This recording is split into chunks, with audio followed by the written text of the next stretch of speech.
Hoy vamos a ponernos tóxicos.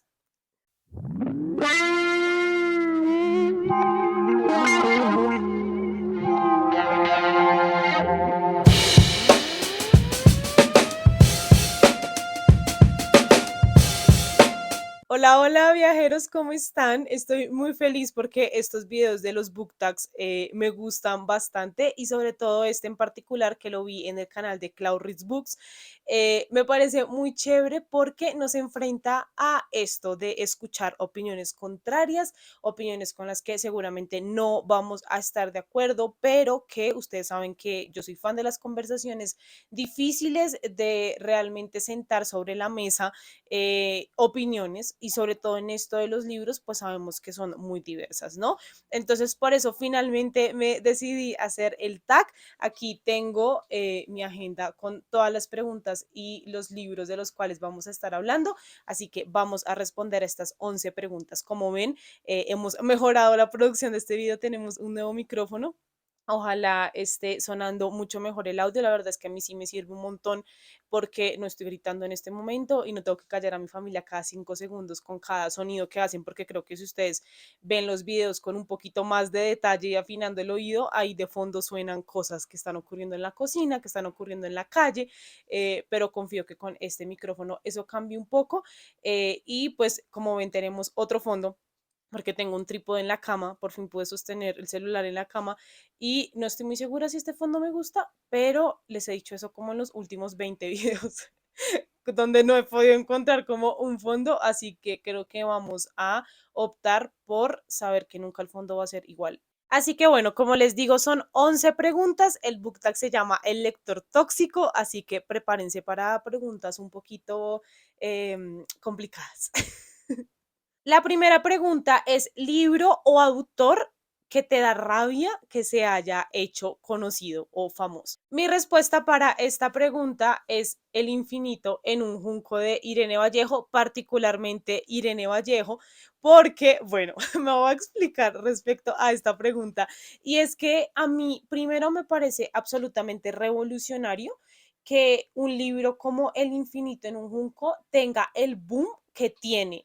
Es impresionante, ¿no? O sea, porque es que es un ensayo, está cargado de un montón de información absolutamente impresionante y estos libros suelen estar relegados mucho como a la academia, o sea, como a estudiarlos y ya, pero no a convertirse como en libro de referencia como está haciendo en este momento El infinito en un junco. Entonces a mí la verdad es que esto me parece absolutamente revolucionario, me parece increíble y sobre todo conociendo la historia de Irene Vallejo, porque tuve la oportunidad de estar en una charla con ella en un club de lectura al que me metí para finalmente terminar El infinito en un junco, y ella ahí comentaba cómo este libro iba a ser su despedida de ser escritora, porque sencillamente ya la escritura no le daba para vivir, entonces ella ya había hecho como otros intentos de escritura, había publicado más libros, le iba bien, pero no era como que, ¿saben?, se pudiera sostener con eso y dijo como voy a escribir el libro que siempre he querido escribir y salió El infinito en un junco como despedida. Y ella misma dice, y en realidad fue un nacimiento, ¿no? Porque además lo escribe cuando su hijo está en el hospital y pasando como por una situación médica muy complicada. Y es impresionante, en serio, lo que ha sido este libro y el boom en el que se ha convertido, ¿no? Entonces ustedes se preguntarán si tengo toda esta admiración hacia este libro, ¿por qué me da rabia que se haya vuelto famoso? Y la respuesta es porque la misma Irene nos dijo que debido a la publicidad y a la promoción que implica El infinito en un junco, sobre todo considerando que lo han traducido a un montón de idiomas, que, o sea, como que literalmente lo están leyendo alrededor del mundo, ya no le queda tiempo para escribir. Y de hecho, cuando yo le pregunté como que si podía estar en mi club de lectura, me dijo como escríbeme, pero es muy difícil porque estoy llena de cosas por hacer. Creo que cuando me escribió estaba en Islandia o algo así. Entonces, la promoción de este libro, ir a ferias del libro, presentar las traducciones, ¿saben? Como todo ese tipo de cosas ha hecho que ella no tenga tiempo para escribir y como que estos espacios de compartir con los lectores en estos ambientes de clubes de lectura sea muy, muy escaso. no por ella, o sea, ella es absolutamente maravillosa y creo que si ustedes le escriben por Instagram, publican algo del infinito en un junco, ella siempre es tan hermosa y está como siempre tan dispuesta y tan amable en la manera en la que contesta, que sé que no es por Irene Vallejo, sino por todo lo que implica que este libro sea el boom que es.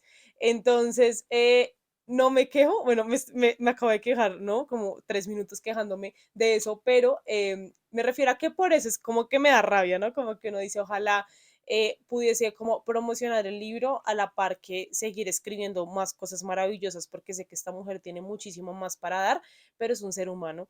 Es mamá, es esposa, es escritora, una escritora mundialmente famosa y todo eso implica que el tiempo sea un poco corto. Pero digamos que por eso es que me da un poquito de rabia, pero si pueden leer El infinito en un junco, léanlo, es increíble. La segunda pregunta es un libro que disfrutes odiar. Yo en serio que tuve que pensarlo mucho como para todas estas preguntas porque era como, ya se van a dar cuenta en las siguientes, pero creo que finalmente es Los siete maridos de Evelyn Hugo. Y se los digo porque justo estábamos en una charla de El albergue de las mujeres tristes en el club de Caro y ahí mencionaron este libro, mencionaron Los siete maridos y ella dijo como, Sofi, yo sé que a ti no te gusta, y todas como, ¿cómo no te va a gustar Los siete maridos? Y yo como, sí, es que eran demasiados maridos, ¿no? Es como que literal en el cuarto marido yo ya estaba, ya no más, o sea, estoy cansada de esto. Y fue como el ritmo de la historia lo que no terminó como de cautivarme. Sin embargo, entiendo por qué a mucha gente le gusta y como que no es que lo odie, o sea, creo que ni bajita nota le puse, simplemente no llegó como a cumplir las expectativas que yo esperaba con este libro, porque es que literalmente me habían dicho que era una cosa absolutamente maravillosa. Estuvo en el top de mejores libros de un montón de gente, entonces yo me esperaba tal cual un libro de 5 estrellas y para mí no lo fue, para mí fue como de 3. Entonces, digamos que en este sentido no es que lo odie, no es que sea un mal libro, solamente que no cumplió mis expectativas y además disfruto mucho como odiándolo, como dice la pregunta, con muchas comillas, por esta impresión que genera, como les acabo de contar, ¿no? De cómo es posible que no te guste. Y es muy chévere, porque cada vez que sale esta conversación, como que es muy interesante dar mis razones de por qué no me gusta.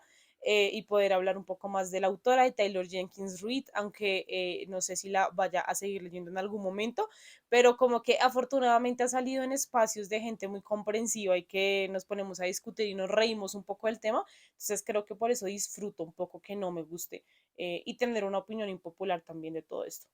La tercera pregunta es libro que te hace sentir superior por haberlo leído. Yo no les puedo decir como que, ay no, yo no me siento superior, cada lector lee lo que quiera y así, porque yo como lectora, sí, y sobre todo como estudiante de literatura además, sí me he sometido a textos de los que estoy muy orgullosa porque han sido muy difíciles de leer y los he leído. Entonces, como que eso no sé si me quita un poquito la humildad, pero como que no es tanto como que me sienta superior, sino que me da mucho orgullo haberlos terminado, ¿no? Porque sé que si lo logré, fue con muchísimo esfuerzo, no fue fácil, les invertí muchísimo tiempo, entonces por eso no es como que me sienta superior, pero sí me siento muy, muy orgullosa de haberlo leído. Y en particular me pasa esto con Los Miserables de Víctor Hugo, que acá tengo mi box set, que es absolutamente maravilloso e impresionante. Acá tenemos a Fantine y aquí tenemos a Jean Valjean, dos personajes absolutamente increíbles. Y la verdad no les puedo negar que cuando me dicen como, ¿cuál es tu libro favorito en contexto, digamos, académico o en otros momentos? Que sé que de pronto no todos conocen La sombra del viento, porque es literatura que se considera un poco más juvenil, digo, Los Miserables de Víctor Hugo. Y lo puedo decir con todo el sentido de causa, o sea, literalmente sí es uno de mis libros favoritos de la vida. Y sí me he topado con profes que dicen, tú ya leíste eso, ¿no? Es como que ni siquiera profes míos han leído Los Miserables y por eso me siento muy orgullosa.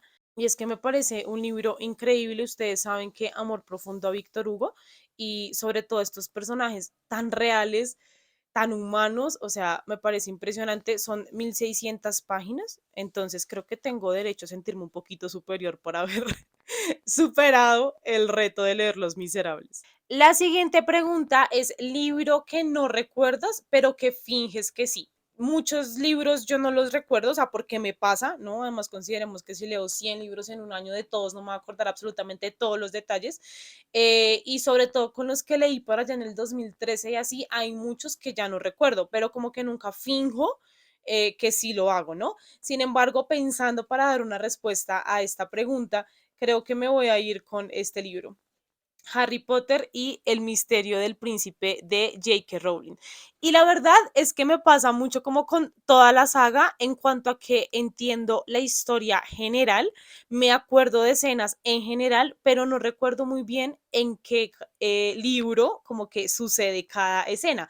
Hay unas que sí tengo como súper claras dónde están, ¿no? Que sé que es la piedra filosofal, la cámara secreta, ¿saben? O sea, como que no hay lío por ese lado, pero sobre todo con este libro siento que se me confunde muchísimo también con lo que pasaba en la Orden del Fénix y me di cuenta de esta confusión cuando me fui a ver las adaptaciones y yo decía, pero esto no pasa más adelante, o sea, como que estaba muy confundida respecto a en qué comienza y termina cada uno de los libros. Lo que les digo, si hablamos en general, me acuerdo de toda la saga, pero creo que sí me falla un poco la memoria en saber puntualmente en qué libro ocurre.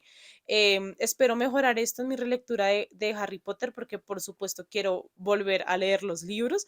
No sé muy bien cuándo, pero va a ser una relectura fijo más adelante y de pronto ahí, o si me sigo viendo las películas muy seguido, entienda un poco de dónde va a dónde va, pero sí, eso les cuento, eso me pasa con Harry Potter. La siguiente pregunta es un autor cuyos libros no te gustan, pero aún así insistes en seguir leyéndola.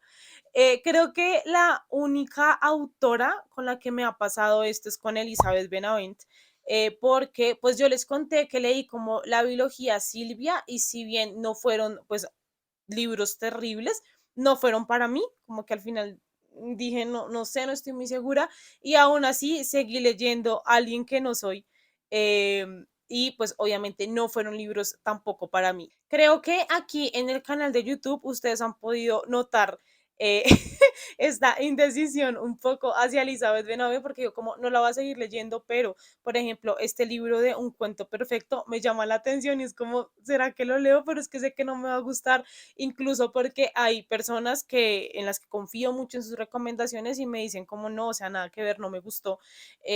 O incluso con este otro libro de El arte del karma, bueno, algo con karma, o bueno, que es una portadita como salmón. Ese libro también me llamaba un montón la atención, pero ya he escuchado reseñas que de gente que incluso le gusta a Elizabeth Benavent, que ese libro no le gusta, y si a mí no me gusta, pues imagínense menos, ¿no? Ya he dicho, no voy a volver a leer a Elizabeth Benavent, pero como que veo algunos de sus libros y sus portadas, y además como la pude conocer en la feria del libro, es como, ¿será? ¿Será? ¿Será? ¿Será? Pero pues hasta el momento no he caído, pero sí me ha pasado esto con Elizabeth Benavent. La siguiente pregunta es un personaje que te cae mal sin motivo. Y nuevamente fue una pregunta como difícil de contestar porque yo creo que tengo claros mis motivos de los personajes que odio. Sin embargo, creo que uno de los odios un poco irracionales que tengo es por Elaine de Una corte de rosas y espinas, aunque para mí no es tan irracional, honestamente, porque en este primer libro, sobre todo, podemos ver las hermanas tan terribles que tiene la protagonista, que es Feira, y sus hermanas son Nesta y son Elaine. Sin embargo, con Nesta tú la odias en los tres primeros libros, pero en el cuarto, de Una corte de llamas plateadas, que es el libro de Nesta, ¿no? O sea, como que sí siguen apareciendo todos los personajes, pero como que podemos sentar a su cabeza, podemos saber qué pensaba ella en todo lo horrible que le hacía a Feira en este primer libro. Y ahí creo que fue el único personaje con el que me ha pasado esto y es que logré como salir literalmente de un odio profundo, que hay lives donde yo estoy diciendo yo nunca voy a querer a esta, a decir te entiendo totalmente y creo que sí me caes muy bien. Sin embargo, creo que va a salir libro de Lane. Los tres primeros libros de Acotar fueron pues Feira, básicamente el cuarto fue en esta y pues hay rumores o creemos que va a salir el libro de Lane. Sin embargo, a mí lo que me molesta tanto de este personaje es que si bien no era tan malo como Nesta, igual su silencio y su inactividad causaron que Feira también sufriera muchas de las cosas que sufrió. O sea, como que Nesta tiene un carácter mucho más fuerte, mucho más dominante y por eso como que le podemos atribuir de una vez el adjetivo de mala, ¿no? Pero como Lane es dulce, está con todo el tema de sus flores, es toda tranquila, como que se nos medio olvida que ella también fue una hermana absolutamente terrible y que si bien sí ha hecho cosas por ahí, la verdad es que a mí se me han olvidado totalmente por el personaje tan débil que es en comparación a sus hermanas, a Feira y a Nesta. Seguramente, y por eso me da un poco de miedo por mi experiencia con una corte de llamas plateadas, que lo que les digo, dije, nunca voy a querer a Nesta y terminé amándola. No sé si esto vaya a pasar con Elaine. La verdad, siento que Sarah J. Maas tiene que hacer un milagro para que esto ocurra, porque sí me parece un personaje soso. Es que al menos de Nesta había de dónde coger y comenzar a manipular un poco, pero Elaine me parece que está ahí siendo una inútil, además haciéndole mucho daño a Lucien, no voy a decir por qué, y además la quieren emparejar y veo mucho este chip con Asriel, que es uno de los personajes más increíbles de esta saga, y por qué quisieran que estuviera con un personaje tan soso y tan simple como Elaine. Yo honestamente no entiendo y por eso me fastidia tanto este personaje, o sea, como que estoy a la espera de que en algún momento Sara anuncie que va a sacar libro de Elaine a ver si logra el milagro de que me caiga bien, pero que por favor no quede con Asriel, o sea, donde, si llegue, uy, donde llegue a quedar con él, a mí me da algo, me da un patatús, no puede ser. La séptima pregunta es opinión literaria por la que podrían cancelarte. O sea, una opinión densa, así, profunda, complicada. Esto ya lo he dicho en ocasiones anteriores, sobre todo en clubes de lectura, creo que por aquí en YouTube no, en Twitter también lo comenté, bueno, como que no es un secreto para nadie esto que voy a decir, y es que para mí escribir y leer este tipo de libros que se catalogan dentro del dark romance o libros de romance que son tóxicos es ser cómplice de una problemática muy terrible en nuestro mundo hoy en día. Y sé que esta opinión es como súper extrema, o sea, se siente como muy extrema porque es como, ay, es que el hecho de que lo leamos no quiere decir que lo vayamos a replicar, sí quiere decir y sí pasa, o por qué creen que los gobiernos y en dictaduras y así se prohíben libros y se censuran libros, porque los libros tienen muchísimo poder. Hay todo un video que yo vi, pero no me acuerdo de quién es, donde habla del efecto de 3 metros sobre el cielo.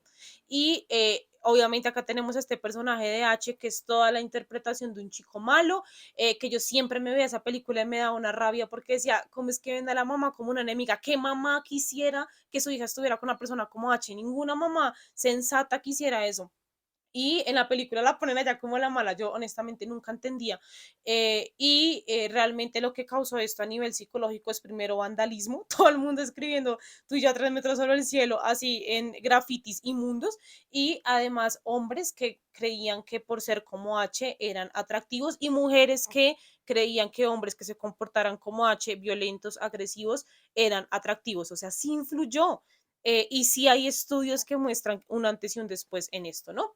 Pero listo, te lo valgo en libros del 2012, en libros del 2010, en momentos donde como que eran libros, porque yo misma leí un montón de historias que te enganchaban y que tú decías, estoy leyendo y es como que me consumo uno tras otro, me parece súper entretenido, ¿no? O sea, como que entiendo la sensación que causan estos libros, sobre todo porque espero, uno no vive eso, pero como que a través de los libros uno logra experimentar cosas. Pero entonces mi pregunta es, ¿por qué seguir replicando esto hoy en día cuando tenemos índices de feminicidios absolutamente aterradores, ¿no? esto es ser cómplice. O sea, seguir leyendo este tipo de cosas y decir, no, es que cada quien puede leer lo que quiera, es que es normal que en un libro se presenten escenas de violación y se romanticen, es que es normal que a mí me guste esto, no es normal, tienes problemas y deberías ir a terapia porque no es normal que ese tipo de cosas te gusten y que sientas placer con eso y sí, sí hay un peligro de que lo puedas replicar en la vida real. Y te puedo mostrar mil ejemplos más de que esto sí puede llegar a pasar. Entonces sí, tal vez sí me pongo un poco muy extrema en esta opinión, pero pues es lo que pienso. No me parece responsable seguir escribiendo este tipo de libros tan tóxicos cuando ya, o sea, ya tuvimos nuestra temporada de estos romances tóxicos, qué ganas de seguir replicando esto. Son libros que hemos leído y que nos han ayudado a darnos cuenta que está mal todo esto.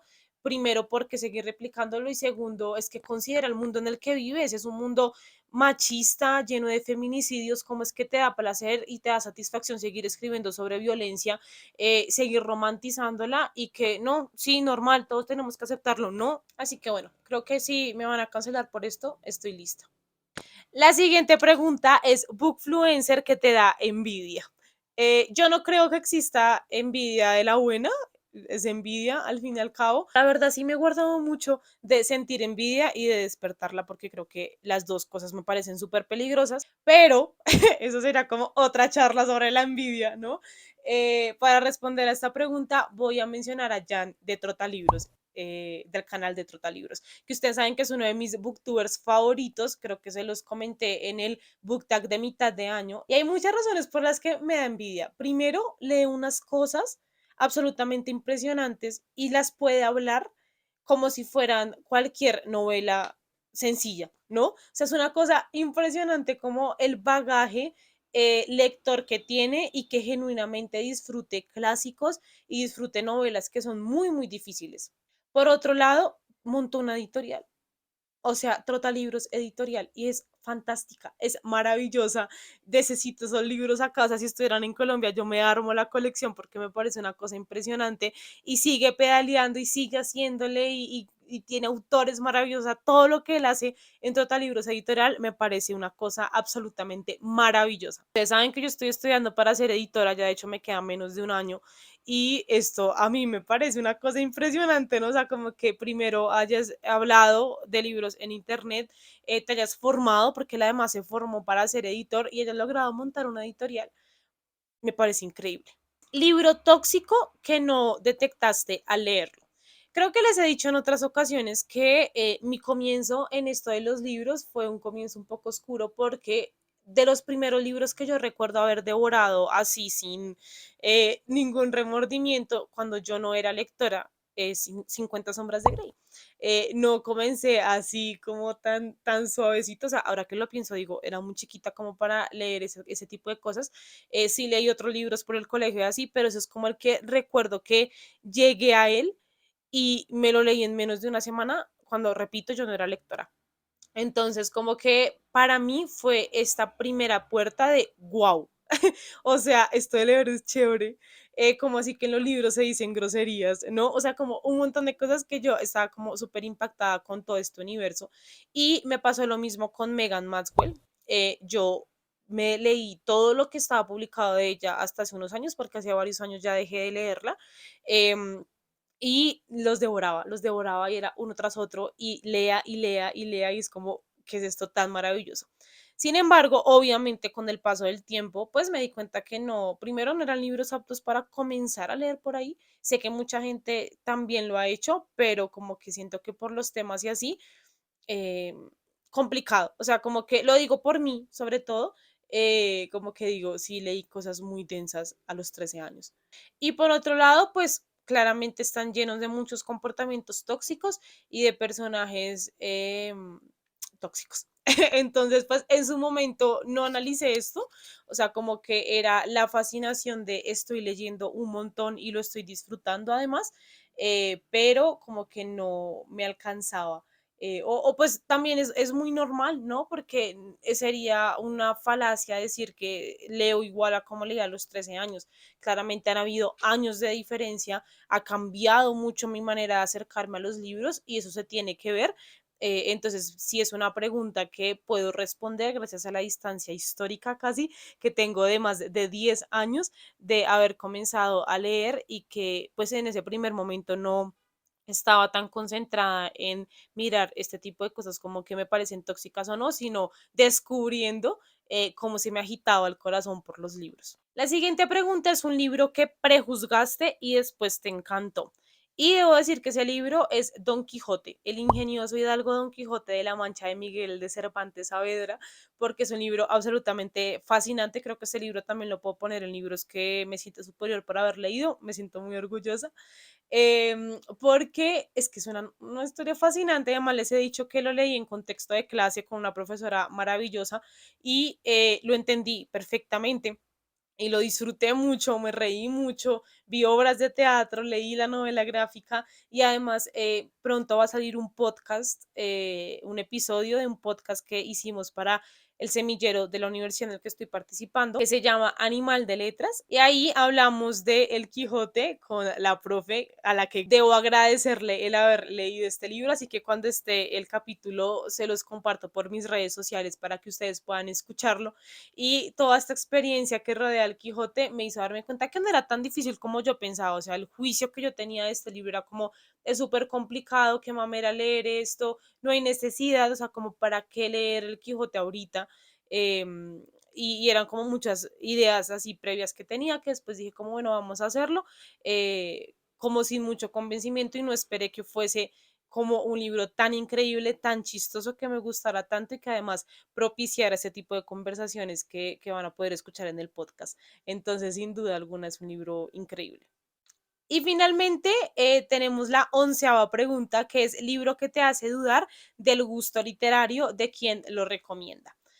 Esto me pasa bastante, pero como que en mi mismo afán de entender otros gustos literarios y no encerrarme en la burbuja que nos presentan las redes sociales, ¿no? Porque ustedes saben que a uno le siguen saliendo más cosas de las que a uno le gustan y por lo tanto uno cree que todo el mundo piensa igual a uno. Entonces, en el afán de no caer en esa trampa, es que yo he optado por seguir cuentas que a veces no tienen mis mismos gustos literarios. Ya hay un punto donde digo, no, que ustedes pueden adivinar qué tipo de libros definitivamente no me interesa seguir, pero creo que si hablamos de gustos, o sea, un gusto genuino, que me digan mi autor favorito es Haruki Murakami, yo voy a dudar un poco de los gustos literarios de esa persona y de su manera de ver el mundo, la verdad.